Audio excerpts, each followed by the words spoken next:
Bhagavate Vasudevaya.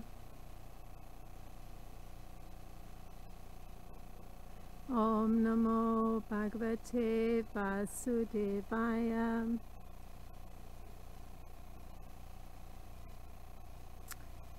So continuing with Canto 10, Chapter 7, and the verses for today are text 11 and 12.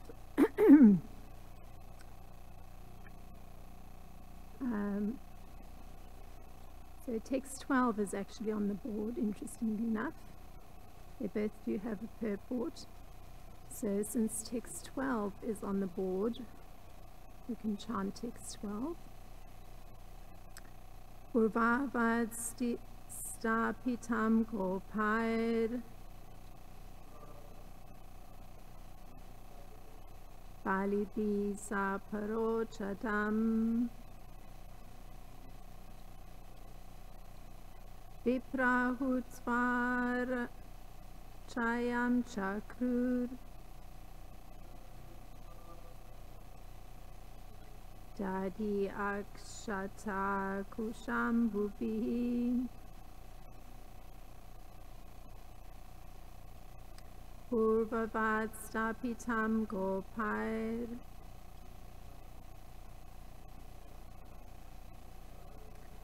Balibhi saparochadam Viprahutvar chayam chakrur Dadi akyata kusambhubihi Purvavavat stapitam gopair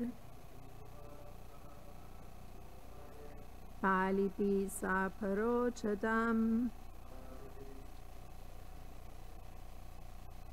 Viprahutvar chayan chakrur Dadi akshata kushambhubihi. Let's chant. Purvavavat stapitam gopair Balibhi saparochadam Viprahutvar chayam chakrur Dadi akshata kushambhubihi. Purvavat stapitam gopair Balibhi saparochadam Viprahutvar chayan chakrur Dadi akshata kushambhubihi.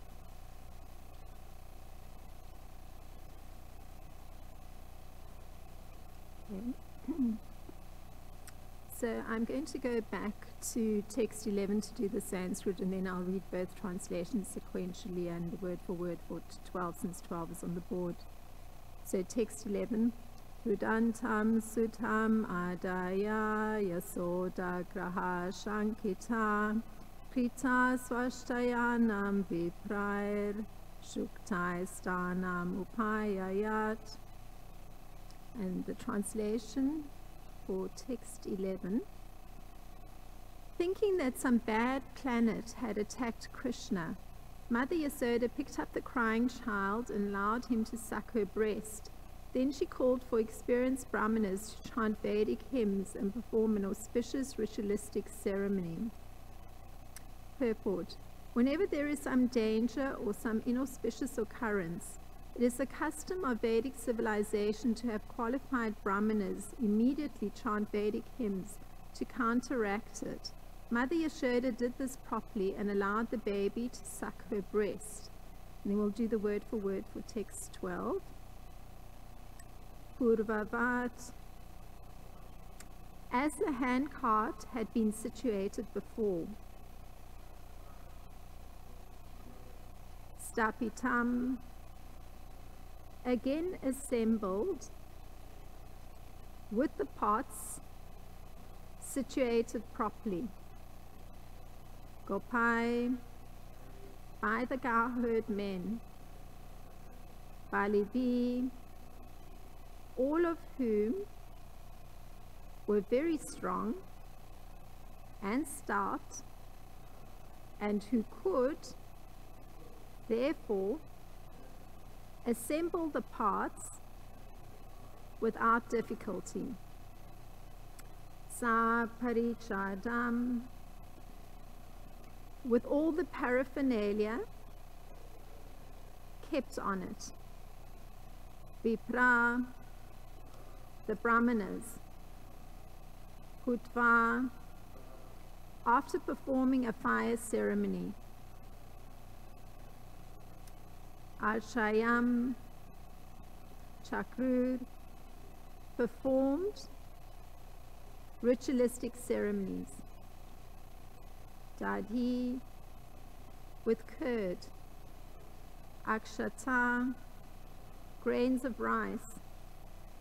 Kusha, and kusha grass. Ambubi, with water. And the translation for text 12. After the strong, stout, cowherd men assembled the pots and paraphernalia on the handcart and set it up as before, the brahmanas performed a ritualistic ceremony with a fire sacrifice to appease the bad planet, and then, with rice grains, kusha, water and curd, they worshipped the Supreme Lord. Purport. The handcart was loaded with heavy utensils and other paraphernalia. To set the cart back in its original position required much strength. This was easily done by the cowherd men. Then, according to the system of the Gopi Jati, various Vedic ceremonies were performed to appease the calamitous situation.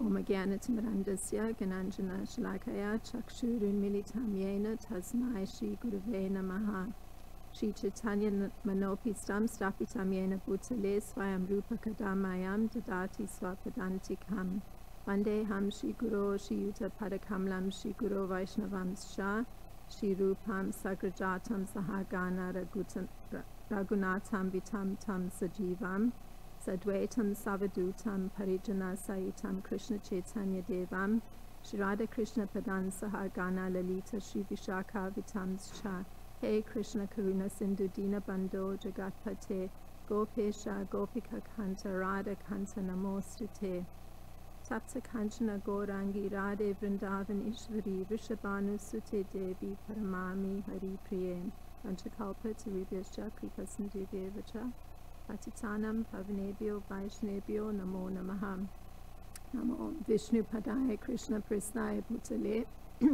Srimati Ramapada Swami Iti Namine Namo Vishnu Padaya Krishna Prasnaya Bhutale Srimati Bhaktivedanta Swami Iti Namine Namaste Saraswati Deve Gauravani Pracharine Nirvishesha Sunyavadi Paschatya Deshatarine Jai Shri Krishna Chaitanya Prabhu Nityananda Shri Advaita Gadadhar Shivasadi Gaura Bhakta Vrinda Hare Krishna Krishna Krishna Hare Hare Hare Rama Rama Rama Hare Hare. So I'll read the translation once again for the verse that's on the board, which is text 12. After the strong, stout cowherd men assembled the pots and paraphernalia on the handcart and set it up as before, the brahmanas performed a ritualistic ceremony with a fire sacrifice to appease the bad planet, and then with rice, grains, kusha, water, and curd, they worshipped the Supreme Lord.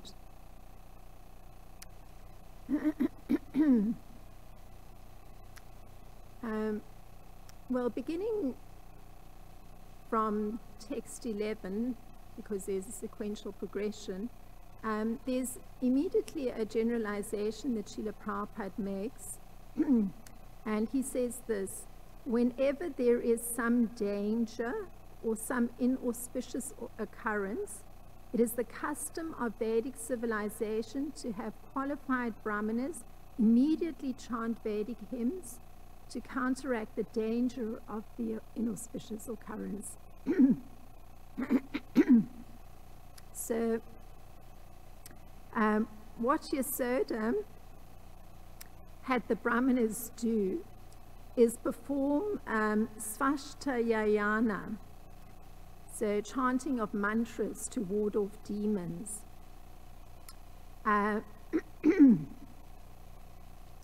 So the reason that this kind of sacrifice was to be performed is that the cowherd men and ladies had attributed the collapse of the handcart to being the work of some demon or some evil planet. Naturally, they were correct, but the demon had already been destroyed. So it's almost after the fact, but it was unbeknown to them that the demon had been destroyed, since it was a ghostly demon. But at any rate, they had analyzed that this had been the cause of the collapse of this huge cart. It was the work of some demon or some evil planet. So then the countermeasure had to be put into place. So this was, and this is Srila Vishwanath Chakravarti Thakur, he calls it the Svashtayayama. And this is a ritual that's performed for counteracting bad fortune. So it was very interesting finding that this is a ritual that pops up quite frequently in the Srimad Bhagavatam, and one of the other places in which this ritual, this Svashtayayana ritual, is being performed, again the purpose of it is to counteract bad fortune, was when the Yadavas were being advised by Lord Krishna to abandon Dwarka and perform that same ritual. And Krishna says why that ritual needs to be performed. So this is a different occasion in which the same ritual is being performed. He says, this is Krishna talking, there we should bathe for purification, fast, and fix our minds in meditation. We should then worship the demigods by bathing their images, anointing them with sandalwood pulp, and presenting them with various offerings. So clearly it has to do with making offerings to the demigods. And so there's Abhishek that's performed for demigods, or whatever form, the deity form or images is what Krishna says. And sandalwood pulp is applied, and they provided various offerings. So this is that Svashtayayana ritual. That is the same one that Mother Yasoda is performing here. And this particular same ritual that I've just recounted where Krishna's described it is in, his description is in the 11th canto in the 30th chapter of Srimad Bhagavatam. So at that time, when Krishna is recommending that this ritual be performed, there was the occurrence of very bad omens. So there was the appearance of a halo around the sun. There were small earthquakes on the earth, and there was an unnatural redness on the horizon. So in outer space, there was this unnatural redness. And this indicated that death was going to be there for the Yadu dynasty. This was the understanding. So this was some of the indications, these omens were indicating some very bad fortune coming. So it was to be the death of the Yadu dynasty. And in this particular case, the bad omen that the cowherd men and ladies were seeing was this huge cart had suddenly collapsed. And for them, actually, that cart was a worshipable object, and this is explained by Srila Vishwanath Chakravarti Thakur, and I'll touch on that a little bit later. And it was that cart into which a heavy demon had entered. So 2 different situations. Some bad omen is there, and then this Svasthayayana ritual is performed to counteract the bad fortune that's up ahead. So this ritual is in fact an expiatory ritual which requires the help of brahmanas, and it also includes the worship of those brahmanas, because with the ritual being performed, the brahmanas themselves, as the persons that are helping with that expiatory ritual, they will receive cows, land, gold, clothing, elephants, horses, chariots, and dwelling places. So very generous, one could say, remuneration of the brahmanas. That it actually includes land, and gold and cows. So there's this ritual thus has an appeasing element, or there's an atoning component, because one's offering one's wealth, and also there's an opponent of giving satisfaction. Sorry, the wealth giving is the part of giving satisfaction to the brahmanas. So it has an atoning component, because one's giving acknowledgement to the demigods, and there's also a component of giving satisfaction, meaning to the brahmanas. Now, Lord Krishna refers to this Svasthayayana process as being the appropriate process for countering imminent adversity. So that's why it's described here that immediately when the cart fell apart, Mother Yasoda sprang into action. So it's countering immediate adversity, and it's sure to bring about the highest good fortune. This is how Krishna puts it. It's the appropriate, these are his words, the appropriate process for countering imminent adversity, and that it's sure to bring about the highest good fortune. So this was the recourse for the occurrence of the collapse of the handcart. So Lord Krishna himself, he spells out what that highest good fortune is that's going to come as a result of performing this ritual. And he says, such worship of the demigods, the brahmanas and the cows can earn the highest birth for all living entities. So that's the highest good fortune. It's way up ahead. Even though it's countering immediate adversity, inbuilt is the greatest good fortune, that it's bringing about a more elevated birth just by virtue of performing that ritual. So here, there's a bad planet is going to be appeased, as the cowherd men and ladies see it, through the fire sacrifice. And in the verse that's on the board, we hear how that fire sacrifice took place. There were rice, grains, kusha, water, and curd with which they worship the Supreme Lord. So one can see, even though the ritual involves appropriating the demigods, the fire sacrifice is with the intent of worshiping the Supreme Lord. And so it means that the brahmanas were aiming to satisfy the Supreme Lord. So this was that Svasthayayana ritual that Mother Yasoda had be performed. The ceremony was for good fortune on all levels: immediate, countering adversity, and long-term, a very auspicious birth. I mean, that's what the result is of that sacrifice. So there's one other mention of such a ceremony for good fortune. It's very interesting. This has a very different look about it. This Svasthayayana, it was a ceremony that was also performed for the goddess of fortune herself, when she appeared from the churning of the milk ocean So there's a description of what was produced by the churning of the milk ocean. So just prior to her appearance, there were various, I think 9 elephants that came, and then she came from the ocean of milk.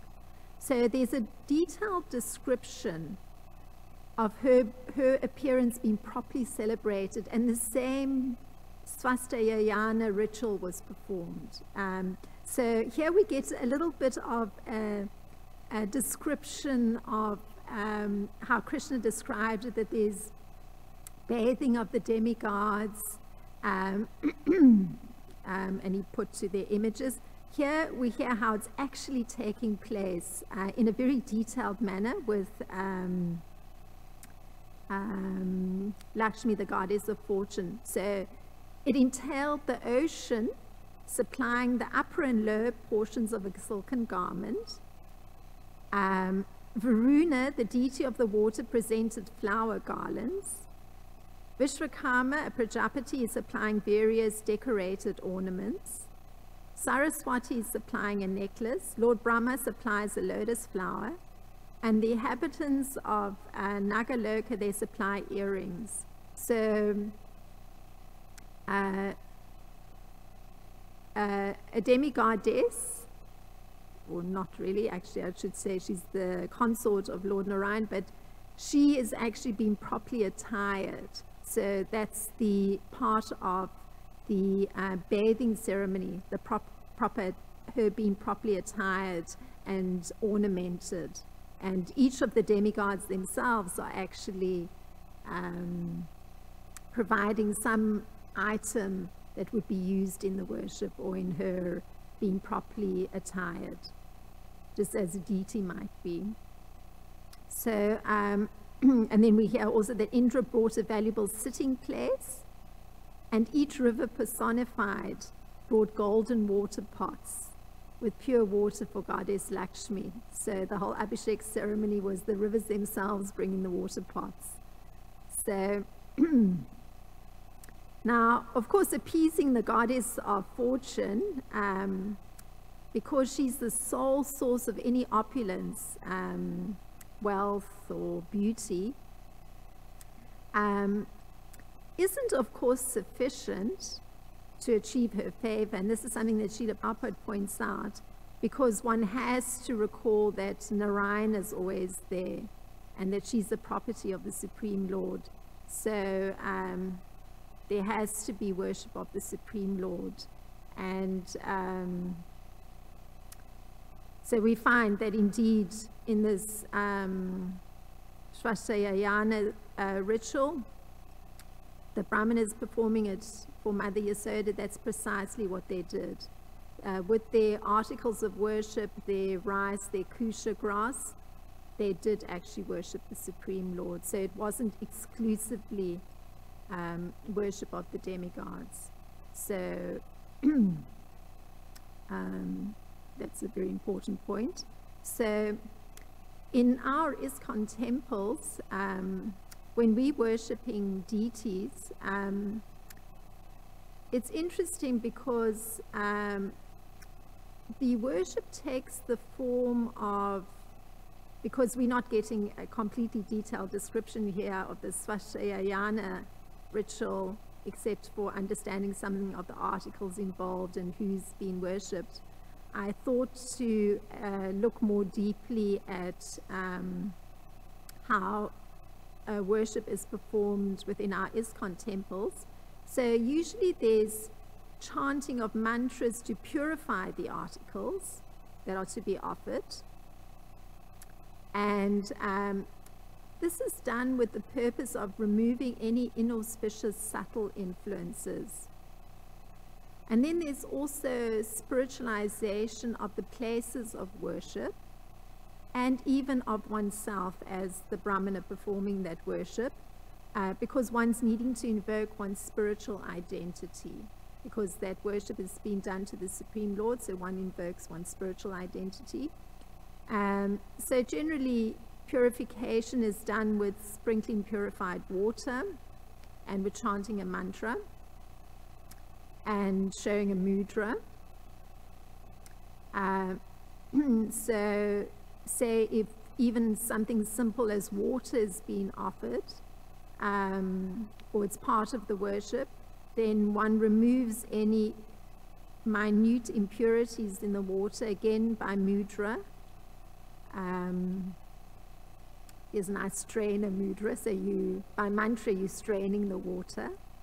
And also if one's offering some sort of food stuff, then also there's one's transforming all those items into nectar through a cow mudra, the Denu mudra. So these are ways of purifying everything. And after purification, there's also spiritualization of the articles. So first the gross, you could say gross, subtle elements are removed. And then there's spiritualization of the articles, because there's chanting of Bij mantras of the deity that one is worshipping at the same time as showing the different mudras. So it's going on simultaneously. And one meditates that the Bij mantra of the deity, the seed mantra, is entering into the particular item that's been offered. So, and finally, there's an invocation requesting the Lord to be present. So in substances such as fire, when one's performing the fire yagya, or even in bathing water.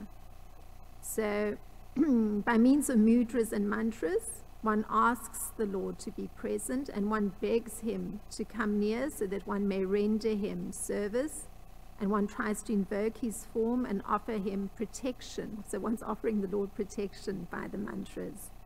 And one requests the Lord to give his blessings. Again, this is by mudras. So the Brahmanas here, they are worshipping the Lord with rice, grains, kusha water, and curd. So I would imagine it's very similar to what I've described of usage of mudras and mantra. And the one thing that's particularly important in worship is that the items that are offered, that they really are meant to please the Lord. So they have to be of the highest quality. That's a kind of requirement. So whatever it is, flowers, food, clothes, ornaments, just like we actually heard when each of the personalities came for the Swasayana ceremony for Goddess Lakshmi, each one brought one particular item because it was no doubt the very best item of that category. So Lord Brahma bringing a lotus flower, one imagines it's the very best possible lotus flower, etc. Or even the silken garments that are offered by Varuna. Since, you know, all valuable jewels come from the ocean, he's the one offering the silken garments. One imagines that they're the very best.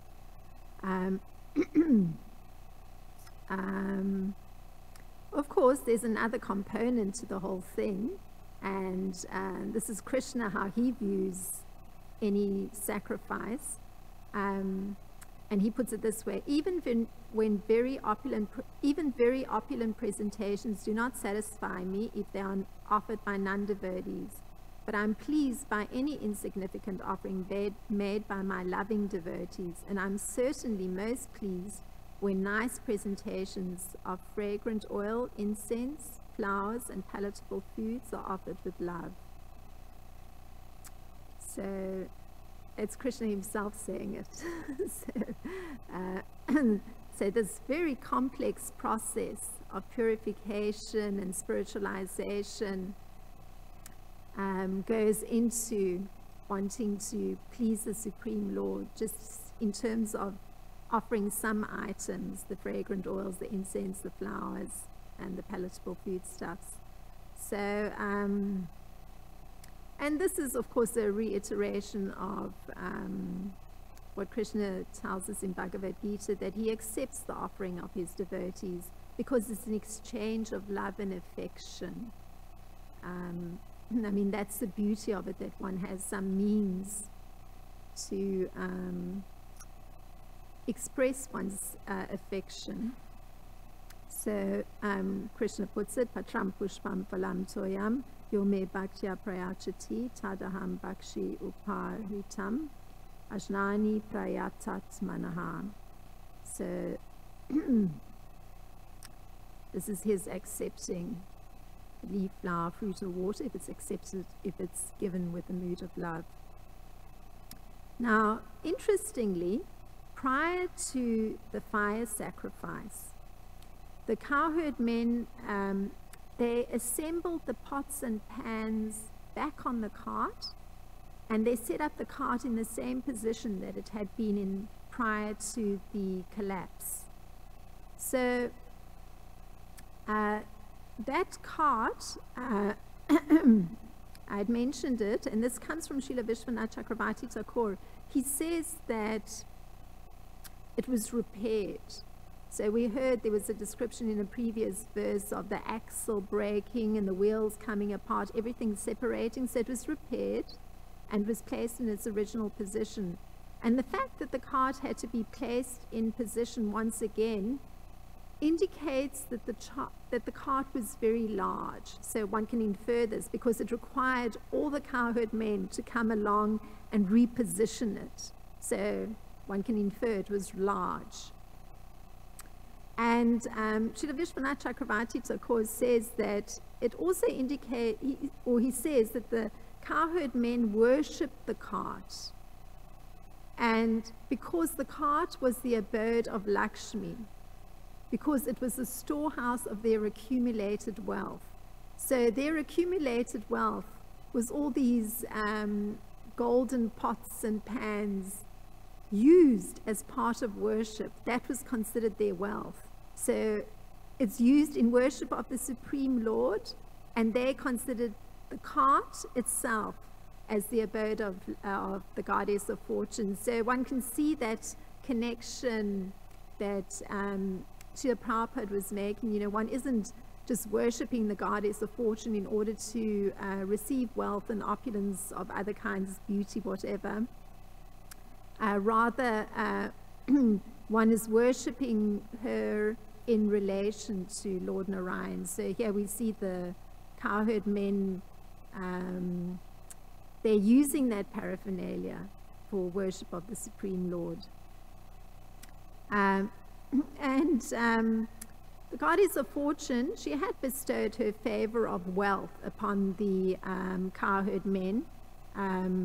We've heard descriptions of the extremely extravagant way that festival would be done, that they could actually hurl or cover each other with yogurt and curd because there was so much, and that was the wealth. So one could say that what's really very clearly visible in these two verses is the cowherd men showed their dependence upon the Supreme Lord, and that their goal in life really was to satisfy Lord Krishna.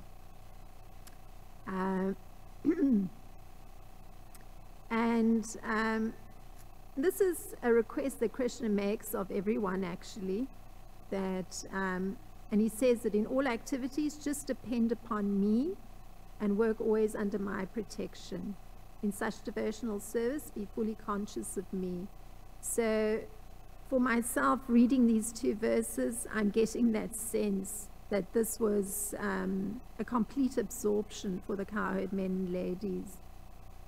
They're fully conscious of Krishna and fully dependent upon him. So all the actions they performed had that goal in mind, just to satisfy Krishna. So those are the few short thoughts that came from these two verses. If there's anything to expand our discussion.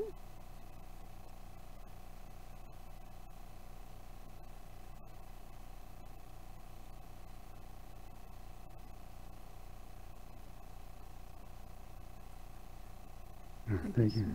I don't know if this was addressed in a previous class, but Prabhupada mentions that the Shakatasura demon was like a ghost and he needed some body to inhabit.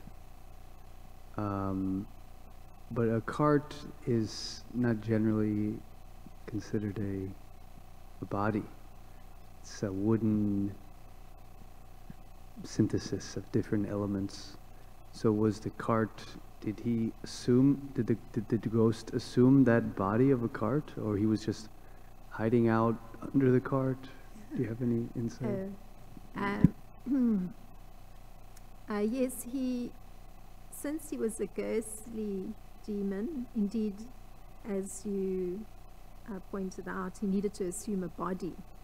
And it said that he actually, I guess, entered the cart, so that was his body.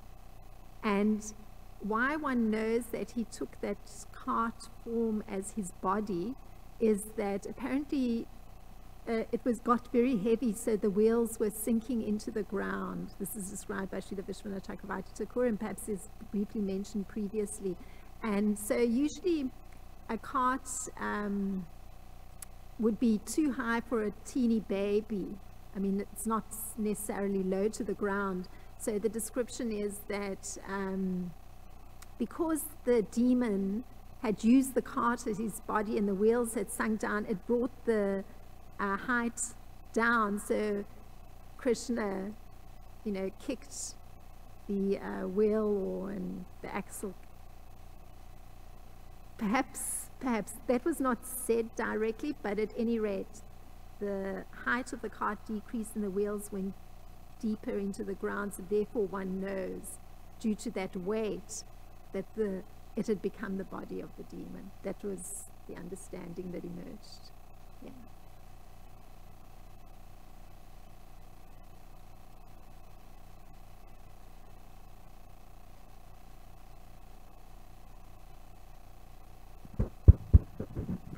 Hare Krishna, Mother Krsnarcana, thank you for your class. You were mentioning, you quoted that verse from the Gita, Patram Pushpam Phalatoyam, that Krishna is grateful for whatever little you give him, whether it's a leaf or a flower. And I think this is one of the most important qualities, because we see that Krishna has everything and he's still grateful. We have nothing and we're still ungrateful.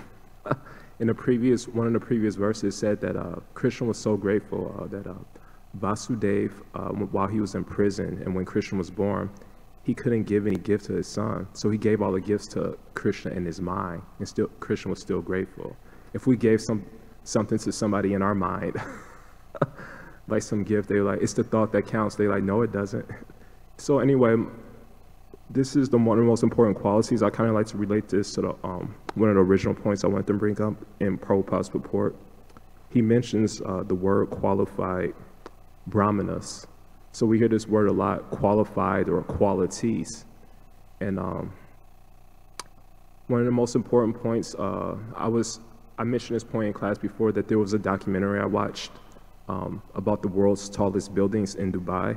It was made out of concrete. And so then I noticed how they built concrete. They'll do a mixture of concrete. They'll make it hard and they'll put a small block of the concrete under hydraulic pressure to test the quality of the concrete. If it cracks after a little pressure, then it's considered a bad mixture. If it doesn't crack after a lot of pressure, then it's a good mixture. So we see the great saints, Haridas Thakur, Prahlad Maharaj, Jesus Christ, they were all put under very severe peer pressure and physical pressure.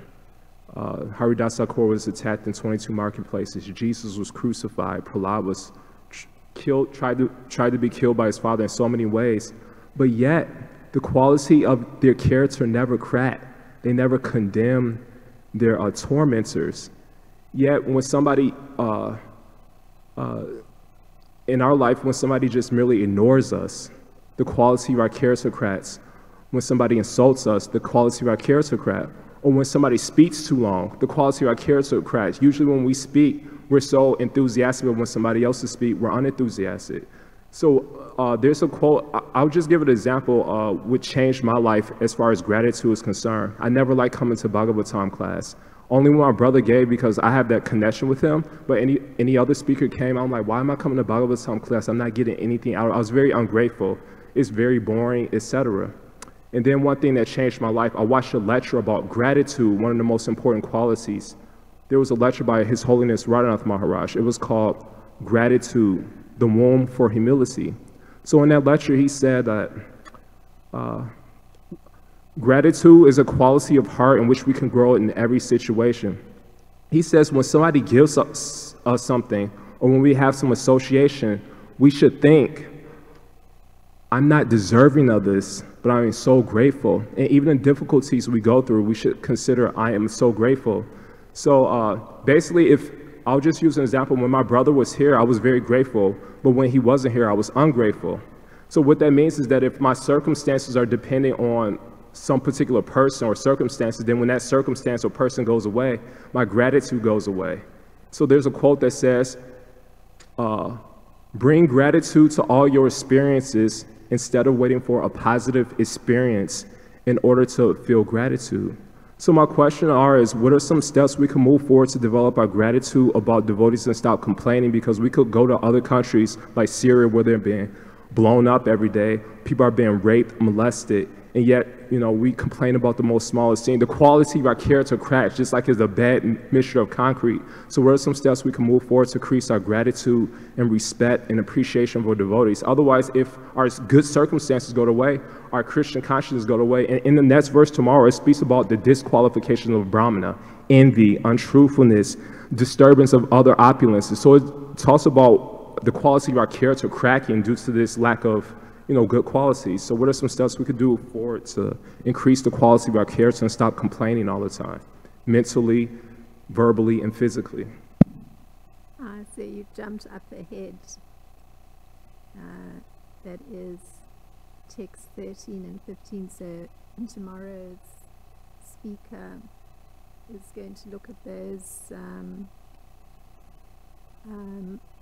bad qualities in particular that are qualified, or what makes a Brahmana completely qualified. And that listing over here, it's extremely interesting. I mean, I didn't study this verse because that wasn't the class today, but the listing is the Brahmana that's free from envy, untruthfulness, unnecessary pride, grudges, disturbance by the opulence of others, and false prestige.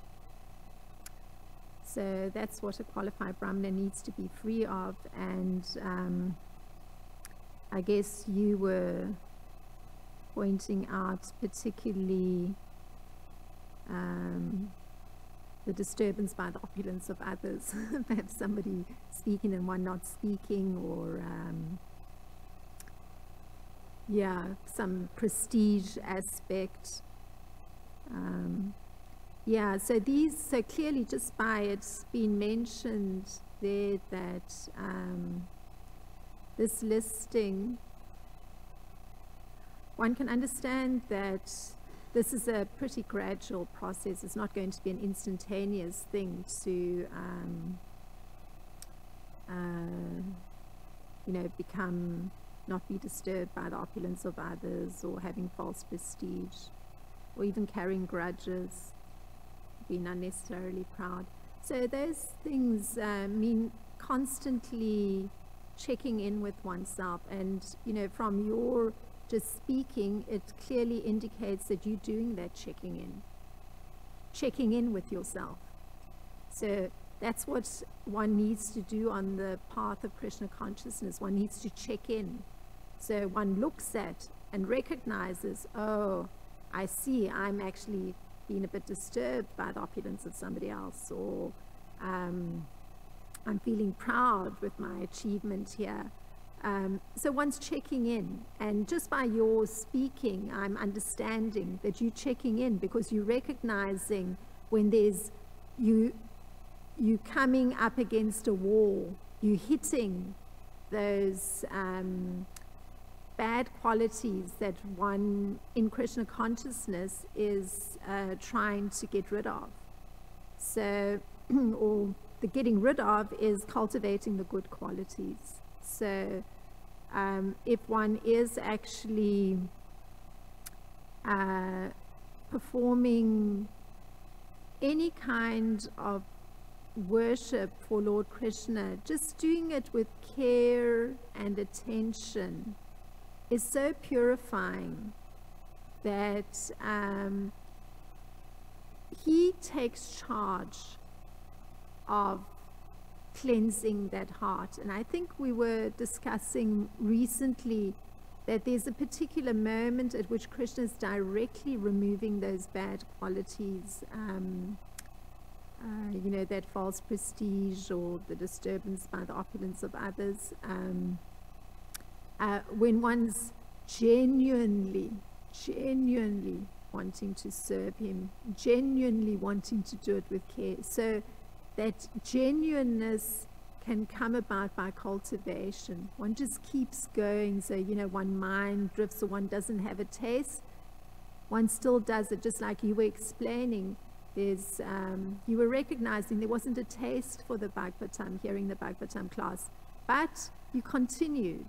So this is a tribute to practicing Krishna consciousness on your part, continuing with something that one doesn't seem to have so much taste for, because it's through doing the recommended activities or trying to please Krishna that brings him his reciprocation of helping with the cleansing of those bad qualities.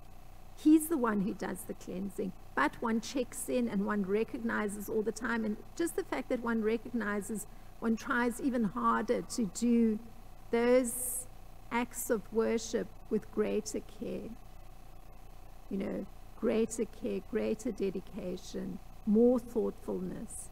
So, you know, you're contributing a question after a class. It's a form of service to a person that's speaking. So it's a service that you're performing in the devotional realm. So you try to do it nicely. You think about what the speaker has said, or you've looked at the verses and you've given some thought to it. So that's part of performing service. So dedicatedly proceeding with, you know, what way one is serving, it invites Krishna to help with the cleansing, because it's not something one can fully do on one's own, but one recognizes, the fact that one's recognizing those bad qualities should increase one's fervor to come to the lotus feet of Lord Krishna. I mean, an honest person recognizes the horror of those ugly qualities. They're horrific, and that one's walking around with it. So the fervor increases to come to the lotus feet of Lord Krishna, because he's the one who will make amazing arrangements that can free one from those ugly qualities. So the arrangements may sometimes be a little bit uncomfortable. One may feel shaken up, but one will recognize when one's in the middle of Krishna's arrangement that it's there to remove some bad quality. And so one accepts it and goes with it, as opposed to resisting and falling back and holding on to the bad quality. So when one is in one of those situations where you can see that, you know, something's being tested in some way, don't respond with the bad qualities. You know, exercise the utmost control, and that utmost control is cultivation. Just like you're doing, you're checking in all the time. You know, I see this problem, so I'm going to ask a question: how do I deal with this? I see this problem, how do I deal with it? So, I mean, you get different speakers responding, and it's a process that every one of us is going through, having to, you know, recognize those bad qualities and try harder in terms of one's positive devotional service. Yeah, and don't take shelter of those bad qualities. I mean, to, if one were to take shelter of, let's say, even the one of being disturbed by the opulence of others, then what would that arouse? A bad quality of dislike of a person, a whole category of bad thoughts, and generally a poor worldview, because there's no escaping from getting stuck in negativity. So clearly one doesn't want to go down that road. So instead, put the focus on one's positive devotional activities and make that, bring the mind back to that. Bring the mind back, keep pulling the mind back to that. So, that's a thought.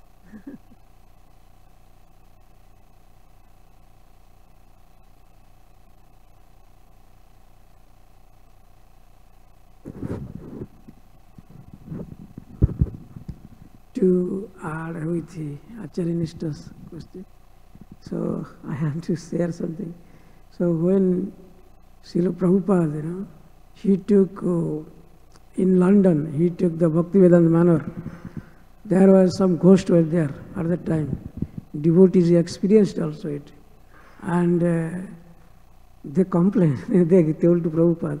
Prabhupada told the best is to chant and dance and kirtans. So then when Prabhupada came, they danced and chanted everything. Then ghost run away, means ghost left. So here thing also we can see about the ghost, Bhakti Vinod Thakur.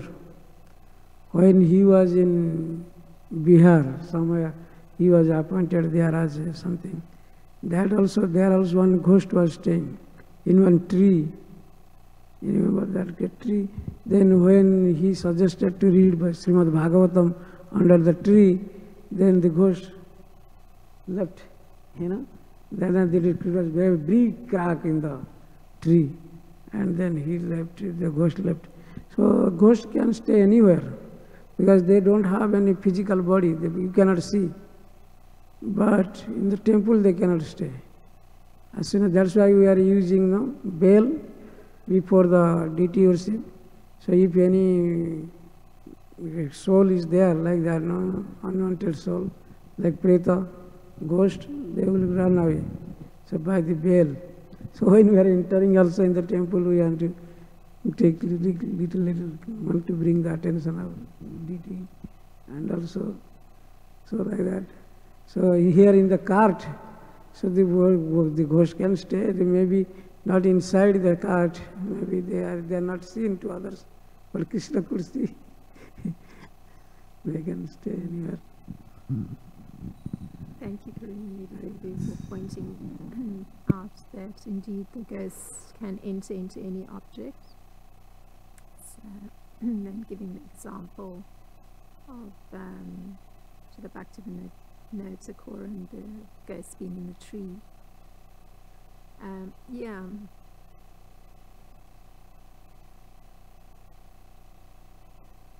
Yeah, it's part of our deity worship that even upon waking up, there's some mantras that one chants to move away any subtle entities just when one wakes up. So indeed it's there's the awareness of ghostly living entities being present, hence the necessity to chant mantras to ward off those entities. So, and I guess this particular ceremony was that I've been highlighting that Mother Yasoda did because of Srila Vishwanath Chakravarti Thakur's commentary is specifically that it's warding off demoniac evil entities, inauspicious influences. Yeah. So that was the class today. Thank you very, very much for your kind attention. Srila Prabhupada Ki Jai, Srimad Bhagavatam Ki Jai.